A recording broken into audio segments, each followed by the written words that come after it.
हरे कृष्णा। आप सभी का बहुत स्वागत है आज के हमारे अध्याय अध्याय गुणात्रय विभाग योग या तो प्रकृति के तीन गुण।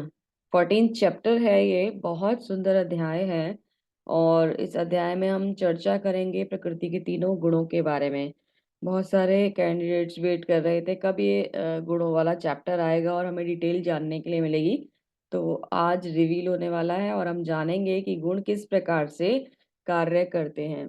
ये गुण ही हैं जो हमें इस जगत के बंधन में बांध के रखते हैं। ये अलग अलग प्रकार के होते हैं, जैसे कि नाम से ही यही पता चल रहा है प्रकृति के तीन गुण तो तीन प्रकार के होते हैं।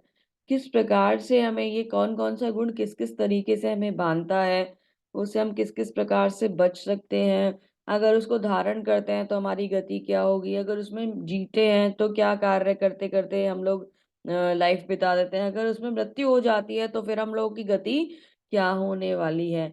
तो ये हमें कैसे समझ में आएगा, जब हम लोग गुणात्र विभाग योग या प्रकृति के तीनों गुणों के इस अध्याय को समझेंगे। तो बहुत ही सुंदर अध्याय है। इससे पहले भगवान ने हमें देखिए 7 से 12 तक ज्ञान दिया भगवत गीता में भक्ति का, बहुत सुंदर तरीके से भक्ति समझाई। उसके बाद 13 चैप्टर जो कि ज्ञान योग का चैप्टर है, उस चैप्टर में भगवान ने हमें बताया कि किस प्रकार से हम जो जीवन का जो सत्य है, जो उसकी सार्थकता है, उसके लिए आत्मा, परमात्मा, क्षेत्र, क्षेत्रज्ञ, ये सब चीजों को जानकर हमने डिफरेंशिएट करा कि कैसे हम मतलब हमारा जो शरीर है वो इस आत्मा से भिन्न है, उसको समझाने का भगवान ने प्रयास करा। व्यक्ति के अंदर कौन कौन से गुण होने चाहिए तो वो भगवान की भक्ति में अग्रसर होगा। कल हमने ये सारे चीजें सीखी थी, 26 क्वालिटीज भगवान ने डिस्कस करी थी, जिसमें नम्रता, शिष्टाचार, ये सब चीजें हम लोग सीखते हुए आगे बढ़ रहे थे। तो अभी जैसे ही हमने वो ज्ञान अर्जित करा, भगवान ने हमें धीरे धीरे उस बात को समझाया और उस पथ पर कैसे चलना है समझाया। तो साथ में आगे की बंधन जो बनाने वाली चीजें होती है या इंटरेस्ट जो क्रिएट होता है वो कैसे होता है। तो इंटरेस्ट क्रिएट करने के लिए गुण होते हैं। कल हम लोग डिस्कस भी कर रहे थे ना कि मन, बुद्धि, अहंकार के द्वारा जो सूक्ष्म शरीर है वो आगे ट्रैवल करता है और फिर उससे व्यक्ति को नेक्स्ट जीवन के संस्कार मिल जाते हैं। दो तरीके हैं, या तो हम उसमें कंटिन्यू कर जाएं या तो हम उस मन, बुद्धि, अहंकार वाले सूक्ष्म शरीर को खत्म कर दें या समाप्त कर दें। तो कैसे गुणों का बंधन लगेगा, कैसे हम उसमें बंधेंगे और कैसे हम उस प्रकार कार्य करेंगे, वो इस अध्याय में समझेंगे। तो बढ़ते हैं आगे। हरे कृष्णा। तो अध्याय इंपॉर्टेंट है, भगवान के श्रीमुख से शुरू होता है। भगवान खुद ही उसको बताते हैं, क्या बोलते हैं। श्री भगवान उवाच परम भूयः प्रवक्ष्यामि ज्ञानानां ज्ञानम् उत्तमम् यज्ञ ज्ञात्वा मुनयः सर्वे पराम सिद्धिमितो गताः। भगवान ने कहा, अब मैं तुमसे समस्त ज्ञानों में सर्वश्रेष्ठ इस परम ज्ञान को पुनः कहूंगा, जिसे जान लेने पर समस्त मुनियों ने परम सिद्धि प्राप्त की है। तो ये वो विशेष ज्ञान है जिसे जानकर मुनि भी सिद्धि प्राप्त कर सकते हैं। जो बहुत विशेष आत्मा है, परमात्मा के बहुत प्रिय हैं, उन लोगों को भी सिद्धि मिलती है। तो हम लोग अगर इसे जानेंगे तो हमारे लिए भी ये डेफिनेटली बेनिफिट करेगा, है ना। तो बहुत सुंदर, बहुत विशेष ज्ञान है। भगवान देखिए, जब से भगवत गीता भगवान ने शुरू करी है, एक के बाद एक चैप्टर्स आ रहे हैं। धीरे धीरे इंपॉर्टेंट जो नॉलेज है भगवान अर्जुन के संग और हमारे संग शेयर करते जा रहे हैं। धीरे धीरे वो सीक्रेट्स जो होते हैं वो रिवील होते जा रहे हैं और हर बार भगवान कहते हैं ये विशेष और एक नई बात भगवान हमारे लिए उसके बाद प्रस्तुत कर देते हैं। तो बहुत सुंदर तरीके से भगवान इस भगवत गीता में हमें वो हिरार्की मेंटेन करते हुए उस परम ज्ञान की तरफ लेकर जा रहे हैं और धीरे धीरे रोज कुछ ना कुछ बता रहे हैं। तो इसलिए कहा जाता है ना, भगवत गीता का जो पाठ है उसे संपूर्ण समझना बहुत आवश्यक है। आपने एक चैप्टर पढ़ा और आप उसको पढ़ के समझ गए कि भगवत गीता में ये कहा गया, लेकिन भगवत गीता में आगे भी कुछ और कहा गया है, उसके आगे भी कुछ और कहा गया है, उसके आगे भी कुछ और कहा गया है। एक बार पूरा समझ लो, फिर सार समझ में आएगा कि भगवत गीता कहना क्या चाहती है। ठीक है। तो बहुत इंपॉर्टेंट है ये चैप्टर, समझेंगे। 7वें अध्याय से लेकर 12वें अध्याय तक श्री कृष्ण परम सत्य भगवान के विषय में विस्तार से बताते हैं। मैंने आपको बताया कि भक्ति योग बताया गया है।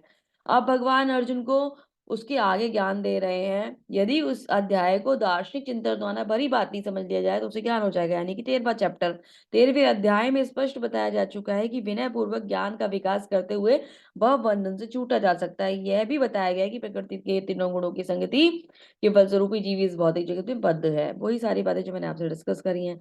अब इस अध्याय में भगवान स्वयं बताते हैं कि प्रकृति के गुण कौन कौन से हैं, किस प्रकार क्रिया करते हैं, किस प्रकार बांधते हैं, किस प्रकार मोक्ष प्रदान करते हैं।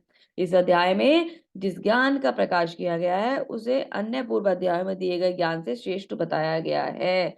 इस ज्ञान को प्राप्त करके अनेक मुनियों ने सिद्धि प्राप्त की है और वैकुंठ लोक के भागी हुए हैं। ओवरऑल बात वही है कि हमें ये ज्ञान, ये जो अध्याय है, बहुत सही प्रकार समझना होगा, क्योंकि हमें बंधनों से छुटकारा देने का एक और रास्ता भगवान हमें बताने वाले हैं। तो कैसे हम इन बंधनों से छूट सकते हैं, कैसे हम अपने आप को राइट ट्रैक पर चला सकते हैं, कैसे हम बहुत सुंदर जीवन जी सकते हैं और कैसे इस जीवन से सुंदरता से जा सकते हैं, ये रास्ता हमें पता चलेगा इस अध्याय के माध्यम से।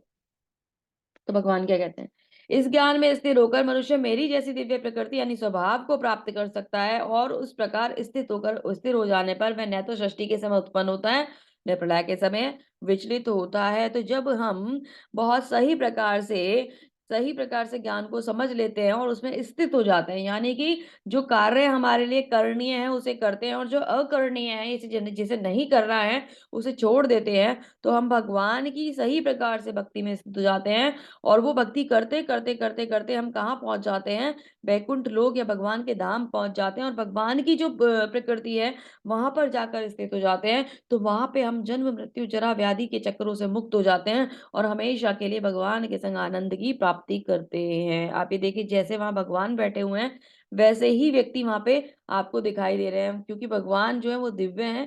तो वहां कैसे जाया जाता है, वहां पे जाने के लिए एक दिव्य शरीर की आवश्यकता पड़ती है और व्यक्ति दिव्य शरीर प्राप्त करके भगवान के पास पहुंच जाते हैं, भगवान के धाम पहुंच जाते हैं। सर्वयोनिषु कौन्तेय मूर्तया सम्भवन्ति या तासाम ब्रह्म मोहिनी घोरी निरहम बीज प्रदः पिता। हे कुंती पुत्र, तुम ये समझ लो कि समस्त प्रकार के जीव योनियां इस भौतिक प्रकृति में जन्म द्वारा संभव है और उनका बीज प्रदाता पिता मैं हूँ। तो जो लोग ये नहीं मानते कि भगवान हमारे पिता हैं, देखिए भगवान साक्षात अपने आप अपने मुख से क्या बता रहे हैं कि मैं वो बीज प्रदाता पिता हूँ। भगवान ही वो हैं जो हमें भगवान जन्म देते हैं, है ना। हमें लगता है कि हमारे माता पिता जिन्होंने हमें फिजिकल फॉर्म में जन्म दिया है ना, वो हमारे माता पिता हैं हमारे शरीर के। लेकिन एक बात ये बताइए कि वो जो सारी चीजों की रिक्वायरमेंट थी हमें जन्म देने के लिए, वो कैसे संभव हुई? तो वो तो भगवान ने डाला ना। तो कोई भी अगर क्या बोलते हैं, पेड़ उगाना है तो उसके लिए एक बीज की जरूरत पड़ेगी ना। तो ओवरऑल वो फर्स्ट टाइम तो कहीं ना कहीं से आया ही होगा ना। तो वो ऑटोमेटिकली जनरेट कैसे हो गया? वो भगवान ने दिया है ना। तो भगवान ही हर चीज के कारण है। यहाँ पे ये देखो कि हम चाहे किसी भी जीव योनि के, ऐसा नहीं भगवान ये कह रहे कि हमारे ही पिता है, हर जीव योनि के, यानी कि जो भी सजीव है जिसमें भी सजीव लक्षण है उसके पिता जो है वो कहीं ना कहीं से उत्पन्न होता है। उसके पिता जो है वो भगवान है, क्योंकि सबसे प्रथम जो बीज आया वो भगवान के द्वारा आया और भगवान ही उसे सारी संतति को आगे बढ़ा रहे हैं। तो हम सबके पिता भगवान हैं। और जब भी कभी भी अकेलापन फील हो ना, तो भगवान से ऐसे बात करनी चाहिए कि भगवान ही हमारे परम पिता हैं और हैं भी, उसमें कोई डाउट ही नहीं है। तो उन्हें हम उनके पास हमारे सब चीजों के सोल्यूशन है। तो हमें अपने मन की जो बातें है ना, वो सारी ही बातें भगवान के सामने खोल देनी चाहिए, है ना। कि भगवान के, तुम्हें जब ऐसा लगे कि अभी कोई दिक्कत आ गई है, अभी कोई परेशानी आ गई है, अभी कोई ना समझने वाला नहीं है मेरी बात को, मैं किसी को समझा नहीं पा रहा हूँ, तो आप ट्राई करके देखना। जब मैं भगवान के सामने बैठकर ना उनसे एज ए पर्सन बात करते हो, एक व्यक्ति के तौर पे बात करते हो कि भगवान एक व्यक्ति है और ये सारी बातें सुन रहे हैं, तो आप जब बात करते हो ना भगवान से, तो वो जो रिलैक्सेशन फील होता है ना, आप अपने मन की सारी बातें उनको कह देते हो। और वो जो रिलैक्सेशन फील होता है ना, वो आपको कहीं और देखने के लिए मिलेगा ही नहीं। वो हमारी बातें सुनते हैं, बहुत ध्यान से सुनते हैं, और आपको पता है रिजल्ट्स भी आते हैं उनके। रियलिटी है ये। भौतिक ताम में भी रहते हुए जब हम अपनी किसी बात को भगवान के संग डिस्कस करते हैं, तो ऐसा नहीं है कि भगवान नहीं सुनते। आपके मन में कोई इच्छा हो और भगवान उसे कई बार तो इमीडिएट इफेक्ट के साथ पूरा कर देते हैं। और ये इतनी सुंदर बात है कि मतलब बहुत बहुत ही विशेष बात है। शायद मैंने आपको बताया था, एक बार मेरी मंदिर में सेवा थी और मैं मंदिर में गई और वहां जाकर मतलब मेरे मन में क्या इच्छा थी कि ना मुझे प्रसाद नहीं मिला। मेरे मन में ये इच्छा थी, मैंने कहा कि आज मैं मंदिर से ऐसे ही आ रही हूँ और मुझे प्रसाद नहीं मिला। मेरे को ये चाहिए था कि मतलब मैं प्रसाद आज भगवान का लेके जाऊं। तो मैं ये सोचते सोचते आ रही थी कि मुझे आज प्रसाद नहीं मिला। फर्स्ट फ्लोर से नीचे आ गई, फिर सेकंड फ्लोर मतलब और ग्राउंड फ्लोर पे आ गई, फिर मेरे मन में इच्छा चल रही थी कि प्रसाद नहीं मिला। तो आप ये देखिए, जब घर से जा रही थी तो जगन्नाथ जी के हाथ जोड़कर उनसे प्रार्थना करके गई थी, और वहां से आई तो प्रसाद नहीं मिला मुझे। मेरे को ना बड़ा ऐसा लगा कि आज प्रसाद नहीं मिला। तो ये सोचते हुए आ रही थी, तो आप ये देखिए कि जगन्नाथ जी को बोल के गई थी कि मैं आपकी सेवा के लिए जा रही हूँ। तो जब मैं वहां से आई, तो क्योंकि उस समय मंदिर का टाइमिंग नहीं थे, तो अभी टाइम था मंदिर ओपन होने में, सब चीजों में हमारी सर्विस थी तो हम लोग पहले पहुंच गए थे। तो नीचे जाके देखा तो प्रभु जी जो थे ना, वो प्रसाद डिस्ट्रीब्यूट कर रहे थे किसी को, मतलब पर्सनली आपस में कर रहे थे। मैंने पूछा प्रसाद, मैंने कहा कौन सा, मैंने कहा प्रभु जी हमें भी प्रसाद दीजिए। प्रभु जी ने बोला कि मंदिर तो अभी माता जी ओपन नहीं हुआ है, तो हम लोग हमारा प्रसाद हम लोग लेके आए हैं, वो डिस्ट्रीब्यूट कर रहे हैं। तो पूछा तो किसका प्रसाद था, वो जगन्नाथ पुरी का प्रसाद था। आप ये देखिए, भगवान ने मन में एक इच्छा आई कि प्रसाद नहीं मिला, तो जगन्नाथ जी ने प्रसाद कहाँ से भेज दिया, साक्षात पूरी धाम से प्रसाद भेज दिया कि लो, प्रसाद के बिना तो तुम यहाँ से जाओगे ही नहीं। तो आपकी मन की छोटी सी भी जो इच्छा होती है ना, भगवान उसका विशेष ख्याल रखते हैं। और उस प्रसाद को पाने के बाद मुझे इतनी प्रसन्नता हुई, इतनी प्रसन्नता हुई कि मैं आपको क्या ही बताऊं, कि मतलब भगवान, मेरे मन में विचार चल रहा था और आपने उस बात को ऐसे सुना कि आपने मेरे लिए वहां से प्रसाद भेज दिया, कितनी अच्छी बात है ना। तो रियलिटी यही है कि भगवान एक व्यक्ति हैं और वो आपको जानते हैं, समझते हैं और आपसे बातें करते हैं। बस हमें बातें करनी शुरू करनी है हमारे भगवान के संग। तो भगवान हमारे बीज प्रदाता पिता है, भगवान एक व्यक्ति हैं, भगवान ही वो सोर्स है, भगवान ही वो मीडियम है जिनके थ्रू हम लोग आए हैं। तो इस बात को जितनी जल्दी स्वीकार कर लेंगे, जीवन उतना सुंदर बन जाएगा।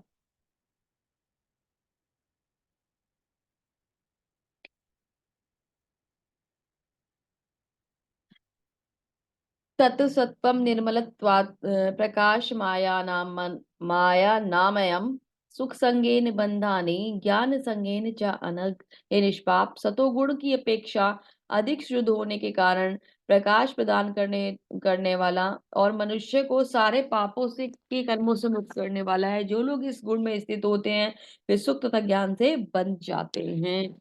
तो हमें ऐसा लगता है कि प्रकृति की पहली बात तो तीन गुण होते हैं, कौन कौन से, सतोगुण, रजोगुण और तमोगुण। सत, रज और तम, ये तीन गुण होते हैं। तो हमें ऐसा लगता है, हम जर्नली जो सुनते हैं व्यक्ति को सतोगुण में रहना चाहिए, सतोगुण में, हमें ऐसा लगता है सतोगुण ना बहुत अच्छा है और सबसे अच्छा गुण होता है। तो ये सतोगुण तीनों कैटेगरीज में सबसे अच्छा होता है, लेकिन यहाँ पे भी एक प्रकार का बंधन होता है जो हम नहीं जानते। क्या बंधन होता है, कि जो व्यक्ति सत्गुण में स्थित होता है, वह व्यक्ति क्या करता है, सारे पुण्य कर्म करता है, और पुण्य कर्म करने पर वो शुद्ध हो जाता है ना, उसको ज्ञान प्राप्त हो जाता है। और पता है वो ना ज्ञान के बंधन से बंध जाता है। हम ये बात भूल जाते हैं कि सतोगुण में व्यक्ति ज्ञान से बन जाता है, क्योंकि पुण्य कर्म करते हैं तो पुण्य कर्मों के भी बंधन मिलते हैं। मैं कई बार आपके साथ डिस्कस कर चुकी हूँ। तो पुण्य कर्म भी हमें बांधते हैं। कैसे बांधते हैं, जैसे कि कोई आपके यहाँ आया, आपको, उसको भूख लग रही थी, आप, उसने आपसे भोजन मांगा और आपने जाके भोजन दे, ध्यान से सुनिएगा, भोजन दे दिया, भोजन दे दिया, तो आपका कर्म बंधन उसके संग बंध गया। उसको प्यास लगी, आपने पानी दे दिया, कर्म बंधन बन गया। उसको आवश्यकता थी, आपने पैसे दे दिए, कर्म बंधन बंध गया। ठीक है, उसे तो छोड़ दो, चलो आपके घर कोई गेस्ट आए, आपने उनको डेफिनेटली ऑनर तो उनको, मतलब ये कहते हैं रिस्पेक्ट तो करना ही है, सारी चीजें उनको, मतलब घर आया है, अतिथि है तो सत्कार तो करना करना पड़ेगा।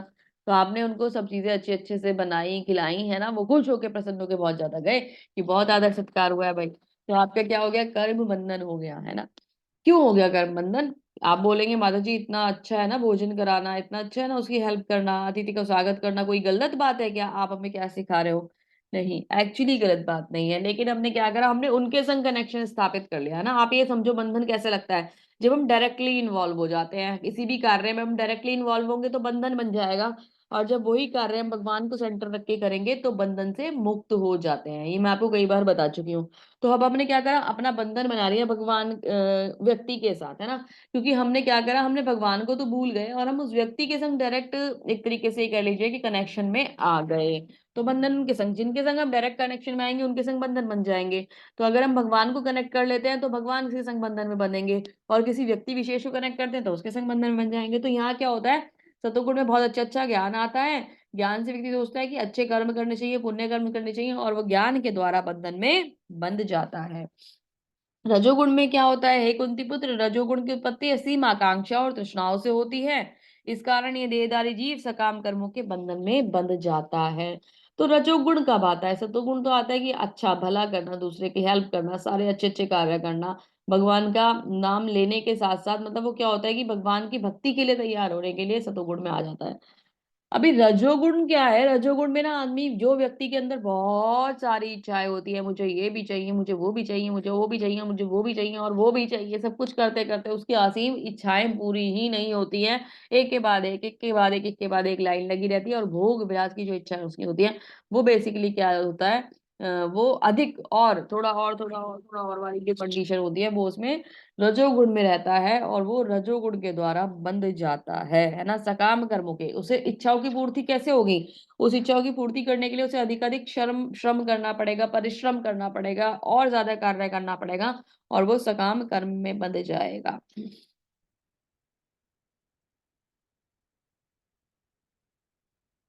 तमस्तु ज्ञानाजं विधिमोहनं सर्वदेहिनां प्रमादालस्य निद्राभय स्तनि बंधाति भारता। हे भरत पुत्र, तुम जान लो कि अज्ञान से उत्पन्न तमोगुण समस्त देहधारी जीवों का मोह है। इस गुण के प्रतिफल इस गुण के का प्रतिफल पागलपन है, आलस्य है, नींद है जो जीव को बांधते हैं। तो तमोगुण जो होता है ना, तीसरे प्रकार का गुण, इसमें क्या होता है, इसकी पहचान कैसे होती है? आलस्य, निंद्रा, नींद, है ना, पागलपन, इन कंडीशन में वो व्यक्ति बना हुआ होता है। सुबह उठ रहे हैं, कितने बजे हो रही है उनकी सुबह? 12 बजे के बाद, 2 बजे, 3 बजे।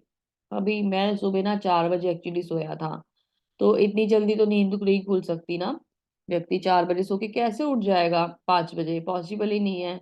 तो मैं 4 बजे सोया, फिर मेरा मतलब 2 बजे तक की नींद तो फिर मुझे चाहिए ही ना, तो मैं 2 बजे उठता हूँ। फिर सीधे उठ के फिर अभी ये होता है कि रेडी होके फिर जिम वगैरह चले जाता हूँ, कुछ खाता पीता हूँ।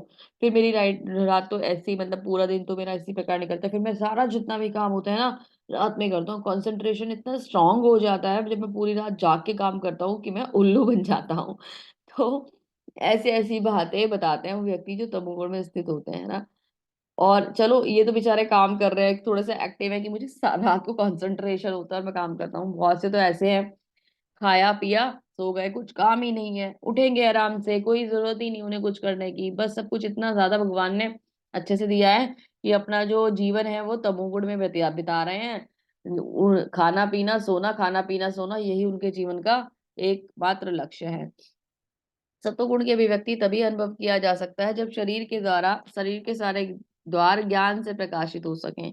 तो सत्वगुण को तब माना जाता है जब हमें हर चीज में मतलब एक तरीके से समझ लीजिए कि हम शुद्ध सत्व में सत्वगुण में स्थित हो जाते हैं। जैसे कि हम कानों का उपयोग एक तरीके से समझ लीजिए तो कभी किसी की निंदा के लिए नहीं करते, हम अच्छी बातें सुनने के लिए करते हैं ना। जिह्वा का उपयोग हम अच्छा बोलने के लिए करते हैं। तो हम हमें जब सही ज्ञान मिल जाता है तो हम सतोगुण में स्थित माने जाते हैं। हालांकि बंधन होता है, इसमें कोई बात ही नहीं है, यहाँ पे भी ज्ञान का बंधन लगता है। भरतवंशियों में प्रमुख रजोगुण में वृद्धि होती है तो अत्यधिक आसक्ति, सकाम कर्म, गहन उद्यम तथा अनियंत्रित इच्छाएं, लालसा प्रकट होती है।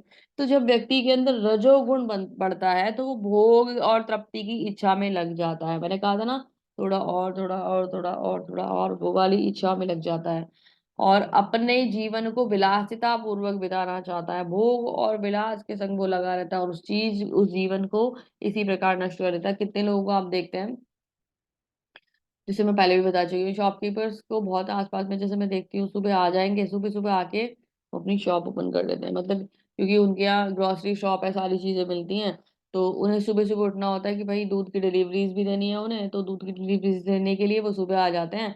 5 बजे उनकी शॉप ओपन हो जाती है, पूरा दिन उसी में लगे रहते हैं। हालांकि वो तो बेचारे मेहनत कर रहे हैं, भोग तो नहीं कर रहे, लेकिन सच बताऊं तो वो पूरा दिन उसी में लगे रहते हैं। और मतलब खाना खाने भी घर जाने की उनको फुर्सत नहीं होती है, वो खाना भी उनका वहीं आ जाता है। जैसे जैसे करके पीछे को उधर कहीं बैठ के ही अपनी 2-4 रोटियां जो उन्हें खानी होती है वो खा लेते हैं। उसके बाद फिर वो उसी में लग जाते हैं। फिर करते करते करते रात को मैं देखती हूँ, कई बार रात को अगर 12 भी बज जाए तो वो शॉप ओपन मिलती है कि आपको अगर कोई इमरजेंसी सामान लेना हो तो कोई प्रॉब्लम नहीं आएगी, सब कुछ वहाँ अवेलेबल है। और बड़ी खुशी से बताते हैं, हम तो सुबह 5 बजे आते हैं और 12 बजे तक आपको यहीं मिलेंगे। और फिर हम घर जाते हैं और घर पे जाके सो जाते हैं। तो कितनी ही अच्छी बात है ना, मतलब उनको उनके जीवन का उन्होंने टास्क क्या बना लिया कि मेरी जो लालसा है, मेरी जो इच्छा है वो पूरी ही नहीं हो रही है। और मतलब उनकी शॉप मतलब 30 के 30 दिन साल में पूरे 12 महीने खुली ही मिलेगी। आपको ये नहीं लगेगा कि एक दिन का भी वो रेस्ट ले लें। अगर किसी को कहीं जाना है, 1 घंटे का काम करना है, तो मुश्किल से करके आ जाएंगे। आउट ऑफ सिटी वो कभी जाते नहीं है। लोकल सिटी में जाने के लिए भी ऐसे टाइम पे जाते हैं कि बस जाएं और वापस आ जाए। तो भाई मतलब लोगों को जीवन जो है ना कि वो शॉप उनका जीवन हो चुका है, वो वहां से उसे मिस नहीं कर सकते। उसके लिए ही मतलब उन्होंने अपने जीवन को और कहीं दुकान ना बंद हो जाए, कहीं दुकान ना बंद करनी पड़ जाए, मतलब ये इतनी टेंशन है उन्हें उस दुकान की कि वो अपना पूरा जीवन उस दुकान में ही बिता देना चाहते हैं कि अगर एक ग्राहक भी मिस हो गया तो वो कैसे चला गया। डांट पड़ जाती है किस पर, नौकर पर। अरे तूने तो सामान नहीं दिया, उससे देर करा दी, ये करा दिया, वो करा दिया। सारे ऑर्डर्स देने, सब कुछ करना बहुत अच्छी बात है, व्यक्ति को काम करना चाहिए। पर आप अपने जीवन को बिल्कुल मशीन बना के काम कर रहे हैं। आप ये तो देख लीजिए आपको उसकी आवश्यकता भी है या नहीं है, ठीक है। कि अगर कोई कोई व्यक्ति किसी नेबर के पास, मतलब कोई शॉप है बराबर में, अगर उसके पास चला गया तो बस फिर तो उनका दिमाग खराब हो जाता है कि ये कस्टमर यहाँ से वहां चला कैसे गया। तो उन्होंने खुद को मशीन बना लिया है, पैसे छापने की मशीन बना लिया है। और वो बस नोट चाहते हैं, अर्न करना, बस पैसा इकट्ठा करना चाहते हैं, और उनकी लाइफ का कोई और उद्देश्य ही नहीं है। अब आप बोलेंगे माता जी कम से कम मेहनत करके तो कमा रहे हैं ना, चोरी तो करके नहीं लेके आ रहे। बहुत अच्छी बात है, लेकिन मेहनत करके भी कमा रहे हैं तो आप ये सोचो, न खाने का टाइम, न सोने का टाइम, न बैठने का टाइम, न उनके सोशल लाइफ का कोई टाइम, किसी से मिलना जुलना कुछ उनके पास है ही नहीं। कुछ भी तो नहीं है उनके पास, केवल वो दुकान और उनका काम, बस यही रह गया उनके जीवन में। भगवान की भक्ति को तो बहुत पीछे छोड़ दो, उसके लिए तो उन्हें ऐसा लगेगा जैसे उन्होंने पता नहीं कौन सा बड़ा त्याग कर दिया, भगवान को हरे कृष्णा एक बार बोल दिया तो वो तो धूप बत्ती भी पता नहीं कैसी दुकान में घुमानी पड़ जाती है उन्हें कि मतलब किसी प्रकार से लक्ष्मी माता आ जाए, लक्ष्मी माता आ जाए। लक्ष्मी माता को प्रसन्न करने के लिए धूप बत्ती अगरबत्ती दीपक दीपक दिखाना पड़ता है। उसमें भी पता है मतलब जरा सी धूप बत्ती अगरबत्ती जलाते होंगे, मुझे ऐसा लगता है कि वो भी मतलब कहीं ऐसा ना हो कि जरा सी ज्यादा लग जाए। तो ऐसे व्यक्ति भी होते हैं जिन्होंने मतलब अपना जो जीवन है ना सिर्फ खुद को मशीन बना के और बस पैसा इकट्ठा करना है ना। तो ऐसा कर रखा है, और ये रियलिटी है। ऐसे बहुत सारे लोग देखने के लिए मिलते हैं, मतलब बहुत ही सारे आसपास में जब आप देखोगे तो उनका जीवन का उद्देश्य ही सिर्फ पैसा होता है। मतलब मैंने ऐसा भी देखा है कि कुछ व्यक्ति जो संपन्न है ना, ऐसे भी मेरे आसपास में भी मैं ऐसे लोगों को देखती हूँ, आपको बताते हुए हंसी भी आ रही है कि भगवान ने उन्हें पूरी तरीके से संपन्न बनाया है। फाइनेंशियली तो वो इतने ज्यादा स्ट्रांग है कि लाखों की अर्निंग्स उनके घर में आती है ना। उन्हें किसी भी प्रकार की चिंता का तो कोई विषय ही नहीं है ना। और इस एज में आ गए हैं कि अभी रिलैक्सेशन वाली लाइफ है, हर हर रिस्पॉन्सिबिलिटी से मतलब कंप्लीट करके वो रिलैक्स होके बैठे हैं। ऐसे व्यक्तियों को मैंने ना 1-1 2-2 किलो जो न्यूज़पेपर है ना वो कबाड़ियों को बेचते हुए देखा है। मेरे को इतनी हंसी आती है देख के कि यार ये क्या कर रहे हैं लोग। मतलब इनको भगवान की भक्ति और चीजों में इंटरेस्ट होने के बजाय अगर वो 10 रुपए किलो लेके जा रहा है न्यूज़पेपर, पता नहीं मुझे तो क्या ही रेट चल रहा है, तो वो उस 10 रुपए को भी कैश कराना चाहते हैं कि भाई अभी न्यूज़पेपर में आपने 500 रुपए दे दिए, 300 रुपए, 200 रुपए जो भी जाते हैं वो दे दिए। तो उसके बाद अभी वो 10 रुपए कैसे निकल के आ जाएं, तो वो 10 रुपए कैश कराने के लिए, 20 रुपए कैश कराने के लिए वो अपना 1 किलो न्यूज़पेपर भी बेच देते हैं। हंसी का विषय होता है सच में कई बार कि मतलब उनको कितना इंटरेस्ट है कि पैसा कैसे वापस आ जाए, है ना। तो सिर्फ पैसे का चिंतन करने में लगे रहते हैं। और आप अपने चारों तरफ जब देखोगे ना ध्यान से, तो आपको खुद भी अपने चारों तरफ ऐसे लोग नजर आएंगे कि सिर्फ पैसे पैसे पैसे, या तो भोग और ये सब चीजों में लगे रहते हैं। ये तो वो हैं जो खर्चते नहीं है, कमाते हैं और खर्चते नहीं है। और कुछ इस कैटेगरी के होते हैं जो या तो कमा के खर्चते हैं, या तो उनके पास पुराना होता है तो वो उसे उड़ाने में लगे रहते हैं और अपने ऐशो आराम में लाइफ को बिता देते हैं। तो ये दो कैटेगरी किस में आती हैं, रजोगुण के अंतर्गत आती हैं। इंटरेस्टिंग होता हो रहा है ना चैप्टर, मजा आ रहा है रोजमर्रा की बातें सुन के कि हाँ ऐसा देखने मिलता है हमें भी। तमोगुण में जब वृद्धि होती है तो क्या होता है, जड़ता, प्रमत्ता, मोह का प्राकट्य होता है। तो मतलब अभी क्या है कि हमारा अटैचमेंट हो जाता है किसी चीज से। हम इतने ज्यादा आसक्त हो जाते हैं उसके संग कि उसे छोड़ पाना तो हमारे लिए जीवन में मतलब संभव ही नहीं है। और पता है जब आप ये कहते हो ना कि इसके बिना मैं जी नहीं सकता, और एक समय पे जब वो व्यक्ति या वस्तु, व्यक्ति नहीं सॉरी, जब वो वस्तु वहां से जाती है, व्यक्ति भी कई बार ऐसे होते हैं हमारी लाइफ में, कहते हैं कि ये अगर मेरी लाइफ में नहीं रहा तो मैं नहीं जी पाऊंगा, ठीक है। कई बार आपके जीवन में ही कुछ ऐसे रिलेशंस आ जाते हैं कि आपके सामने सामने सामने से वो रिलेशंस आपको छोड़कर चले जाते हैं, और आपको जो लगता था कि आपने अपना जीवन इनके संग बिताया, 2 साल 4 साल 5 साल 10 साल आप उनके संग एक रिलेशनशिप में रहे, और आपने उनको ऐसा मान लिया कि अभी ये हमारे जीवन का सबसे इम्पोर्टेंट पार्ट हो गया है, कि इनके बिना तो हम जीवन ही नहीं जी पाएंगे। और जब वो जीवन लाइफ में से चले जाते हैं, जिनके संग आपने लाइफ के सपने देखे थे कि इनके बिना तो मेरा जीवन ही नहीं चलेगा, और वो ही लाइफ में से जब चले जाते हैं, तो ये रियलाइज होता है कि नहीं, हम गलत थे और लाइफ तो इनके बिना भी चल सकती है। तो हमने अपनी लाइफ में कितना इंपॉर्टेंट टाइम एक व्यक्ति के बात के चक्कर में खराब कर दिया। ये रियलिटी है। मतलब आप ये सोचो कि हम अपने आप को इतना आसक्त कर लेते हैं, उससे इतना बांध लेते हैं कि इसके बिना तो अब कुछ नहीं होगा, है ना। कुछ लोग बहुत अच्छे फ्रेंड्स होते हैं, क्या कि भाई जहां मैं वहां तू, है ना, साथ साथ ही जाएंगे भाई, सारे काम साथ साथ ही करेंगे। फिर अचानक से एक व्यक्ति की जॉब लग जाती है और वो कहीं बाहर सेटल हो जाता है, तो दूसरा ऐसा हो जाता है जैसे पागल हो जाएगा, मर जाएगा, अब तो कुछ कर ही नहीं सकता। लेकिन भाई तेरी जॉब लग गई, मेरी नहीं लगी, और मैं कैसे मैनेज करूंगा, कैसे रहूंगा अकेला, अब तो बाहर जा रहा है, मुझे छोड़ के जा रहा है। लेकिन आप खुद ही देखते हो कि आप उसी समय उसी जगह रह रहे होते हो, सारी चीजें मैनेज कर रहे होते हो, और बहुत अच्छे से सब कुछ मैनेज हो रहा होता है, इवन शायद बेटर क्वालिटीज आपके निकल के आ रही होती हैं। कुछ लोग अपनी लाइफ को किसी व्यक्ति के संग सेटल करने का सोच लेते हैं कि ये भी मेरे जीवन का लक्ष्य है, अगर ये मिला और ये मिली तो ठीक है, अदरवाइज मेरा तो जीवन समाप्त हो जाएगा। तो होता कुछ नहीं है। अगर वो व्यक्ति आपके जीवन में आए या ना आए, आपका जीवन फिर भी चलता है, और मेरे को ऐसा लगता है बहुत सुंदर तरीके से चलता है। जिनको हम मतलब ये वो बंधन है जो हमने जबरदस्ती के अपने साथ बांध रखे हैं। देखो पेरेंट्स हैं, है ना, लाइफ में उनके संग जो रिलेशन है वो किसी के संग नहीं होता, भगवान ने वो जीवन का एक बहुत सुंदर रिश्ता में बना के दिया है, लेकिन व्यक्ति उनके बिना भी रहता है एक समय आने पर, है ना। तो ये बात है कि किसी के आने और जाने से हमारा जो जीवन है वो रुकता नहीं है, पर हम मोह और आसक्ति हमारी कितनी है, बस हमें ये देखना होता है। कुछ व्यक्ति ऐसे होते हैं तो कि खुद को इस बंधन से थोड़ा इजीली निकाल लेते हैं, और मोह और आसक्ति के बंधन में बंधते नहीं है। कुछ ऐसा होता है कि उसमें सालों साल बिता देते हैं। तो ये हमारे ऊपर डिपेंड करता है कि अब हमें जीवन को कैसे बिताना है। जब कोई, अभी जीने की बात कर ली, गुणों में जीने की, अभी गुणों में मरने की बात होती है। जब कोई सतोगुण में मरता है तो वो उच्च ग्रहों की ओर जाता है, यानी कि स्वर्ग लोक की प्राप्ति करता है। जब कोई रजोगुण में मरता है तो वो सकाम कर्मियों के बीच में जन्म ग्रहण करता है, यानी कि वो पृथ्वी लोक पर आ जाता है ना। यहीं तो लोग आके और थोड़ा और की इच्छाएं करते हैं और सकाम कर्म में लगे रहते हैं। और जब वो तमोगुण में मरता है तो उसमें, सतोगुण में मरता है तो सॉरी रजोगुण में मरता है तो उसको मनुष्य होनी मिल जाती है, और वो क्या करता है कि उसने रजोगुण में क्या होता है ना, दोनों मिक्स क्वालिटीज होती हैं, सत्व भी होता है और थोड़ा सा तम भी होता है। तो वो रजोगुण जो है मिक्स क्वालिटीज वाला है, तो कुछ अच्छा करा कुछ बेकार करा, तो उसको मनुष्य का जीवन मिल जाता है, लेकिन वो उसी प्रकार का, मतलब बहुत अच्छी क्वालिटी वाला नहीं होता। लेकिन तमोगुण में अगर मरता है तो पशु योनियों में जन्म लेता है, और फिर पशु जन्म धारण करता है, क्योंकि भोग की इच्छा थी ना, सिर्फ भोग कर रहा था।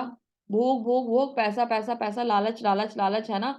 और इच्छाएं इच्छाएं इच्छाएं, तृप्ति तृप्ति तृप्ति, बस यही कर रहा था ना। तो उसको वैसे ही भगवान जन्म दे देते हैं, जैसे कि मैं कई बार बता चुकी हूँ, कुकर सूकर का जन्म मिल जाता है और किसी पक्षी पशु का जन्म मिल जाता है। सबसे ज्यादा सोने वाला कौन होता है ना, भालू होता है ना, उसको सोने के लिए टाइम मिलता है, सोने का समय दे देते हैं भगवान, निश्चिंत होकर सोते रहो बेटे।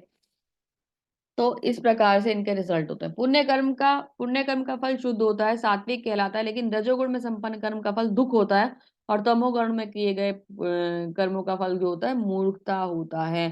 तो हमारी लाइफ से रिलेट करने वाली सारी चीजें बहुत ही ये बिल्कुल ये समझ लीजिए हमारी लाइफ से रिलेटेड, बिल्कुल जो करंटली हमारे संग सब कुछ चल रहा है वो वाले चैप्टर्स हैं ये भी है, और नेक्स्ट भी इसमें ऐसे ही आएगा। सतोगुण से वास्तविक ज्ञान उत्पन्न होता है, रजोगुण से लोभ उत्पन्न होता है, और तमोगुण से अज्ञान और प्रमाद उत्पन्न होता है। तो सतोगुण में हम क्या सोचते हैं, अच्छे अच्छे कार्य करें, सबकी हेल्प करें, हम बहुत सात्विक हो जाते हैं, हमारा मन बहुत शुद्ध हो जाता है, और हम सबकी भलाई का कार्य करते हैं। रजोगुण में हम क्या सोचते हैं कि बस मुझे सब कुछ इकट्ठा अपने लिए करना है, अपनी फैमिली के लिए करना है, वो ही मेरा सब कुछ है। हमें सब कुछ अपने परिवार के लिए चाहिए, दूसरों का हक भी अगर छीनना पड़ जाए तो छीन लीजिए, क्योंकि हमें अपने लिए कार्य करना है ना। तमोगुण में क्या होता है, तमोगुण में तो कुछ अता पता ही नहीं है कि कुछ करना भी है नहीं करना, सिर्फ भोग करना है, सोना है ना, कुछ स्मगलिंग इसमें पड़े हैं, ड्रग्स ले रहे हैं, कुछ नशे कर रहे हैं किसी और प्रकार के, है ना, स्मोकिंग कर रहे हैं, कुछ भी कर रहे हैं ना। तो वो पड़े हैं बस उसी में जीवन को बिता देना चाहते हैं, तो उनके लिए तो बस वही जीवन है, वही आनंद है। तो आगे भगवान क्या कहते हैं, ऊर्ध्व गच्छन्ति सत्त्वस्था मध्ये तिष्ठन्ति राजसा जगन्य गुण वृत्ति स्था अधो गच्छन्ति तामसा। सतोगुण व्यक्ति कर्मश उच्च लोक के ऊपर जाते हैं, रजोगुण इस पृथ्वी लोक पर रह जाते हैं, अंत्यतगृहित तमोगुण में स्थित होते हैं, वे नीचे नरक लोकों में जाते हैं, हम पहले ही डिस्कस कर चुके हैं। तो अभी गुण देखो, ये हमारा ना यूनिवर्स का चार्ट आ गया है, ठीक है।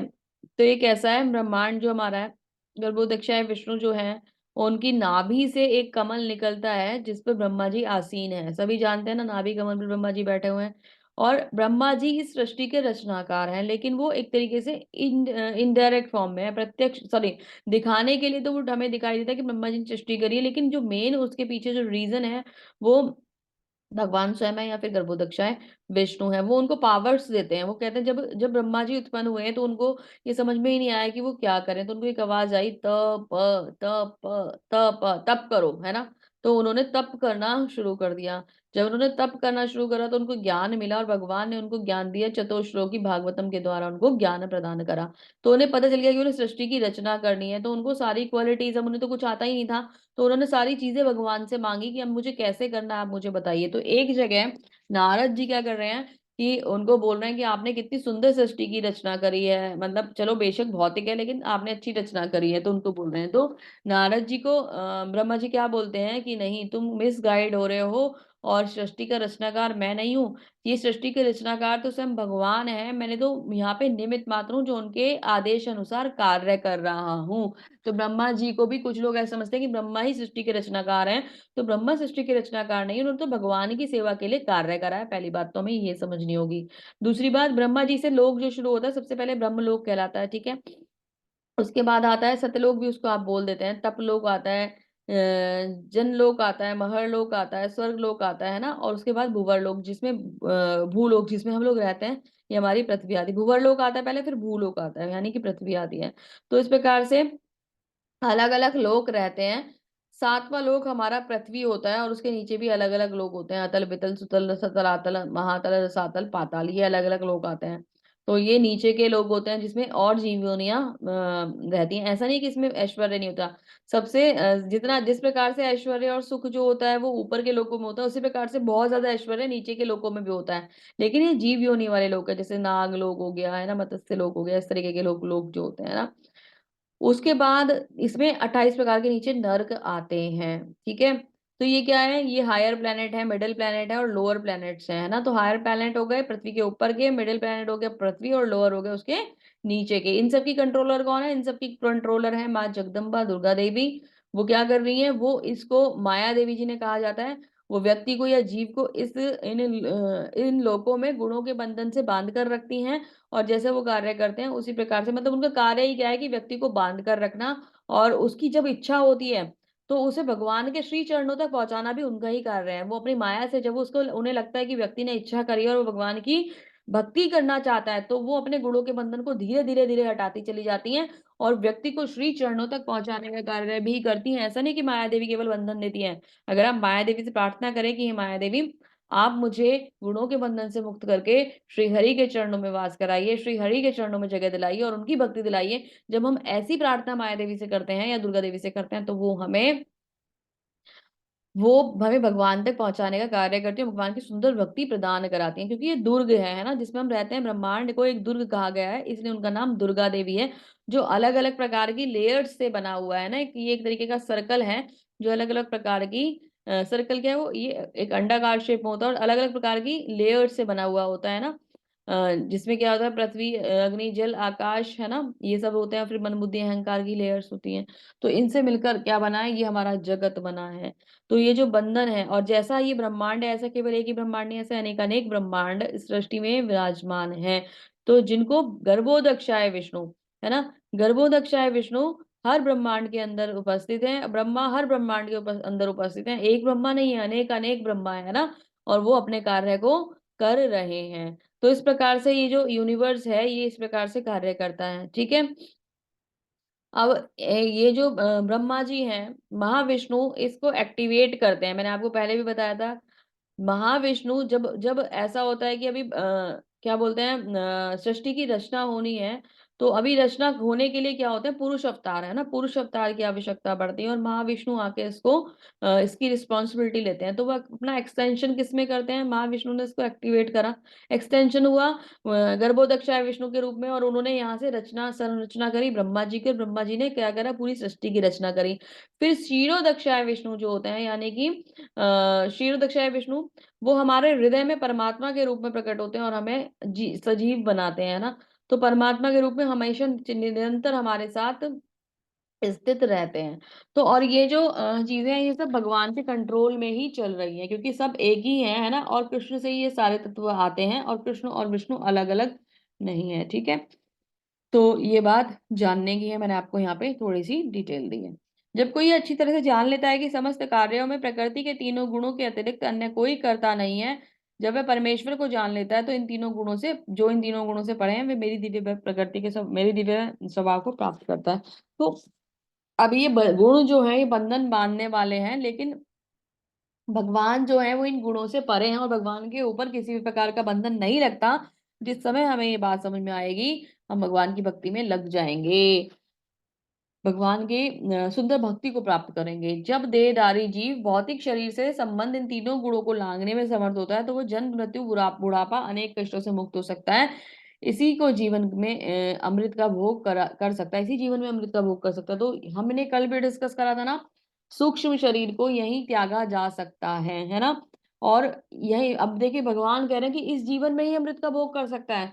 तो भगवत गीता ये कभी भी नहीं कह रही कि आपको अमृत पान करने के लिए, भगवान के नाम का अमृत चखने के लिए, या इस अमृत को पाने के लिए मृत्यु की आवश्यकता है। आपको क्या करना है, अपने आप को इन गुणों से ऊपर उठाना है। इस भौतिक शरीर में भी हम अपने आप को इन गुणों से ऊपर उठा सकते हैं, और जैसे ही हमने ये प्रैक्टिस कर ली कि हम इन गुणों से ऊपर उठ गए, सत रज और तम से ऊपर उठ गए, तो हम इस जीवन का जो अमृत है उसका रसपान कर पाएंगे, भगवान की सुंदर भक्ति प्राप्त कर पाएंगे। हे अर्जुन, भगवान जो इन तीन सॉरी, अर्जुन ने पूछा, हे भगवान, जो इन तीनों गुणों से परे है, वे किन लक्षणों द्वारा जाना जाता है, उसका आचरण कैसा होता है, प्रकृति के तीनों गुणों को किस प्रकार लांघता है। बहुत सुंदर प्रश्न है, कि अभी भगवान ने बता तो दिया कि व्यक्ति तीनों गुणों को लांघकर इसी जीवन में अमृत पा सकता है, तो वो मिलेगा कैसे, वो दिखेगा कैसे, उसे जाना कैसे जाएगा। तो भगवान कहते हैं, हे पांडुपुत्र, जो प्रकाश, आसक्ति तथा मोह के उपस्थित होने पर ना तो उससे घृणा करता है, ना उसमें लिप्त हो जाने पर उनकी इच्छा करता है। ध्यान से सुनते रहिएगा। भौतिक गुणों की इन समस्त परिक्रियाओं का निश्चल तथा अविचल रहता है, यह जानकर कि केवल गुण क्रियाशील है, उदासीन तथा दिव्य बना रहता है। जो अपने आप में स्थित है, सुख दुख में एक समान मानता है, जो मिट्टी के ढेले, पत्थर एवं स्वर्ण के टुकड़े को समान दृष्टि से देखता है, जो अनुकूल तथा प्रतिकूल है के प्रति समान बना रहता है, जो धीरे धीरे प्रशंसा और बुराई, मान अपमान में संभाव रहता है, शत्रु तथा मित्र के साथ समान व्यवहार करता है, जिसने सारे भौतिक कार्यों का परित्याग कर दिया है, ऐसा व्यक्ति प्रकृति के तीनों गुणों से अतीत यानी गुणातीत कहा जाता है। तो यही प्रैक्टिस करने के लिए तो शुरू से हम बोल रहे हैं ना, कि हमें क्या करना है, खुद को ऐसे बना लेना है कि हम पे किसी भी चीज का, सुख और दुख का कोई इफेक्ट ही ना पड़े, अच्छे और बुरे का कोई इफेक्ट ही ना पड़े। हमें खुद को ऐसे स्थित कर देना है कि मेरे लिए कुछ अच्छा है, ना मेरे लिए कुछ बुरा है। अगर हमने खुद को इस वाली सिचुएशन में ले आए, तो हम एक प्रकार से शुद्ध सत्व की तरफ स्थापित हो जाएंगे, और भगवान की दिव्य भक्ति और प्रेमा भक्ति को प्राप्त करेंगे। तो इसी जीवन में रहते हुए, इस शरीर में रहते हुए भी हम भगवान के इस जो एक तरीके से कह लीजिए, भगवान का जो ये अमृत है ना, शुद्ध तत्व का, इसको प्राप्त कर सकते हैं। हृदय प्रकाशित होगा, और उसके लिए हमें जरूरत होगी एक माध्यम की, जो हमें किनसे मिलेगा, हमारे गुरु के द्वारा प्राप्त होगा। माम ये यो व्यभिचारेण भक्ति योगेन सेवता सा गुणान् समतीते ध्यान भूयाय कल्पते। जो समस्त परिस्थितियों में अविचल भाव से पूर्ण भक्ति में प्रवृत्त होता है, वह तुरंत ही गुण प्रकृति के गुणों को लांघ जाता है, और इस प्रकार ब्रह्म के स्तर तक पहुंच जाता है। तो जो व्यक्ति ने तीनों गुणों के बंधन को लांघ दिया है, ब्रह्म पद पर स्थित हो जाता है, और ब्रह्म पद पर स्थित होकर ही भगवान की सुंदर भक्ति हो पाती है। अन्यथा उससे पहले तो हम बंधनों में बंधे रहते हैं। मैं ही उस निराकार ब्रह्म का आश्रय हूँ, जो अमृत अविनाशी तथा शाश्वत है, और चरम सुख का स्वाभाविक पद है। तो भगवान ही सबको आश्रय देने वाले हैं। ब्रह्म का स्वरूप अमरता है, अमरता, अविनाशिता, शाश्वतता तथा सुख। ब्रह्म तो दिव्य साक्षात्कार का शुभ आरंभ है। परमात्मा इस दिव्य साक्षात्कार की मध्य स्थिति है और भगवान परम सत्य के चरम साक्षात्कार, भगवान परम सत्य के चरम साक्षात्कार है। तीनों स्टेजेस यहाँ डिस्कस हुई हैं। उसके बाद क्या कह रहे हैं, जीव यद्यपि स्वभाव से ब्रह्म होता है, हम कौन है, स्वभाव से ब्रह्म है। क्यों हम ब्रह्म है, क्योंकि हम भगवान का अंश है, ठीक है। लेकिन उसमें भौतिक जगत का प्रभुत्व जताने की इच्छा रहती है, जिसके कारण वह नीचे गिरता है। अब हमारे मन में इच्छा आई कि हमें क्या करना है, हमें जैसे भगवान भोग ऐश्वर्य है, सब चीजें भगवान, सब चीजों के मालिक हैं, सब चीजें भगवान के पास है, तो हमें क्या करना है, हमें भी स्वामी बनना था। तो हमारे मन में इच्छा आई, तो हमने क्या कहा कि हमें स्वामी बनना है, और हम लोग नीचे आ गए, हमारा पतन हो गया। स्वाभाविक स्थिति में जीव तीनों गुणों से परे होता है। स्वाभाविक स्थिति यानी जो हमारी भगवान के संग जो शाश्वत स्थिति थी, हमारी इस जन्म से पहले की स्थिति। लेकिन प्रकृति के संसर्ग में आते ही वे अपने तीनों गुणों सतोरजो तमोगुण में बंध जाते हैं। जैसे हमारा जन्म होता है वैसे ही हुए शुरू आती है, और भूख लग रही है, मम्मा दूध पिला देती है ना, तो हम लोग क्या करते हैं, बंधन में बन जाते हैं, कर्म बंधन हमारा बन जाता है, माँ के संग कर्म बंधन बन गया, ठीक है। और ऐसे ही वो बढ़ता चला जाएगा अब जीवन में आगे। इन्हीं तीनों गुणों के संसर्ग के कारण उसमें भौतिक जगत के प्रभुत्व जताने की इच्छा हो जाती है। अभी क्या हुआ कि धीरे धीरे बढ़े, बचपन में तो कुछ पता नहीं है, जैसे जैसे बड़े हुए तो डिजायर्स आ गई, मन में इच्छाएं आ गई, और ये भी मुझे अचीव करना है, वो भी मुझे अचीव करना है, और हम इन गुणों में ऐसे बनते चले जाते हैं, कभी ये जाल हमारे तरफ बुना जा रहा है, हमें पता ही नहीं चलता। पूर्ण कृष्ण भावना अमृत में भक्ति विप्रवत होने पर वह दिव्य पद को प्राप्त होता है। उसमें प्रकृति के वश में करने की इच्छा होती है, वो दूर हो जाती है। अतएव भक्तों की संगति करके भक्ति की 9 विधियों, श्रवणम कीर्तनम वंदनम, जो भी है ये अभ्यास करना चाहिए। धीरे धीरे संगति, इस ऐसी संगति से गुरु के प्रभाव में मनुष्य की प्रभुत्ता जताने वाली इच्छा समाप्त हो जाती है। अभी गुरु मिल गए है ना, तो हमारी जो इच्छा थी सब कुछ अपना हमारा ओन होना चाहिए, है ना, तो वो इच्छा समाप्त हो जाती है। भगवान की दिव्य प्रेम भक्ति को में दृढ़ता से स्थित हो सकेगा। इस विधि की संस्तुति इस अध्याय के 22वें श्लोक से लेकर अंतिम श्लोक तक की गई, यानी कि गुरु ही माध्यम है जो हमें इस चंगुल से बचा सकते हैं। भगवान की भक्ति अतीव सरल है। मनुष्य को चाहिए कि भगवान की सेवा में लगे रहे, श्री विग्रह को अर्पित भोजन का उच्चिष्ट खाए यानी प्रसाद खाए, भगवान की चरण कमलों पे चढ़ाए गए फूलों की सुगंध सूंघे। कितना इजी है ना, देखो भगवान को भोग लगाओ और भोजन यानी प्रसाद खा लो, भगवान को फूल चढ़ाओ, उसकी सुंदर सुगंध ले लो, भगवान की लीला स्थलियों के दर्शन करो, घूमने जाना है तो भगवान के लीला स्थलों को देखने जाओ, भगवान की विभिन्न कार्यकलाप, उनके भक्तों के साथ प्रेम विनय के बारे में पढ़ें, सदा सदा हरे कृष्ण कृष्ण कृष्ण हरे हरे, हरे राम राम राम हरे हरे, इस महामंत्र की दिव्य ध्वनि का कीर्तन करें, तथा उनके भक्तों के आविर्भाव तथा तिरोधान को मनाने वाले दिनों में उपवास करें, है ना, आने वाले दिनों में, क्योंकि दिव्य जो भक्त होते हैं उनके आने के प्राकट्य के दिन और जाने के दिन पर हमें उपवास करना चाहिए, उससे उनकी जो कृपा होती है वो हम पर आती है। उससे मनुष्य समस्त भौतिक गतिविधियों से विरक्त हो जाएगा, और इस प्रकार व्यक्ति अपने को ब्रह्म ज्योति या ब्रह्म बोध के विभिन्न प्रकारों में स्थित कर सकता है। वह गुणात्मक रूप से भगवान के तुल्य है। समझ रहे हैं आप, गुणात्मक रूप से भगवान के तुल्य है। और ये इस लाइन की बहुत इंपॉर्टेंट है, ये लाइन उस पूरे चैप्टर की, कि हम गुणात्मक रूप से भगवान के तुल्य हैं, यानी कि हम भगवान और हम गुणों में सेम हैं। हम भगवान जैसे गुण हम भगवान के अंदर है, वो गुण हमारे अंदर भी हैं। लेकिन डिफरेंस क्या है, क्वांटिटी का। मैंने पहले भी बताया था, अगर भगवान समुद्र है तो हम उस समुद्र की एक बूंद है, लेकिन फिर भी हम कहीं ना कहीं भगवान का अंश हैं।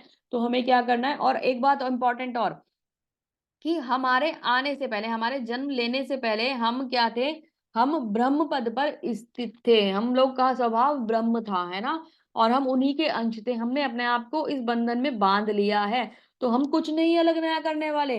गुणों को बैलेंस करके हम सिर्फ अपना जो पुनः हमारा जो पुराना स्वभाव है उसको प्राप्त करने वाले हैं, तो कुछ नया नहीं हो रहा। आप भगवान की भक्ति तो जीव का स्वभाव है ना, आत्मा का स्वभाव है भगवान की भक्ति करना। वो तो उसको बस केवल एक बात ये समझ लीजिए कि हम भटक चुके हैं, उसको राइट ट्रैक पे लाने का प्रयास किया जा रहा है। तो 2 लाइनें बहुत इंपॉर्टेंट है, एक तो ये कि हम ब्रह्म पद पर स्थित हो जाएंगे, दूसरे हम गुणों में भगवान के समान हैं। ये 2 लाइंस जो हैं इस पूरे चैप्टर की बहुत इंपॉर्टेंट है, और आपको सही ट्रैक पर लाने के लिए ये मात्र 2 लाइंस ही आपका जीवन बदल सकती हैं। तो बहुत ही सुंदर अध्याय श्रील प्रभुपाद जी ने हमें बताया, प्रस्तुत करा हमारे लिए, और हमें समझाया अच्छे प्रकार से। मैंने प्रयास करा आपको नरेट करने का उसको, और होपफुली आपको ये बहुत चीजें समझ में आया भी होगा। और बहुत सुंदर ज्ञान हमें गुणों का आज इस चैप्टर में मिला है। और सबसे अच्छी बात तो मुझे ये लगी कि हम शरीर में रहते रहते ही इन बंधनों से मुक्त हो सकते हैं और अमृत को चख सकते हैं, भगवान कह रहे हैं।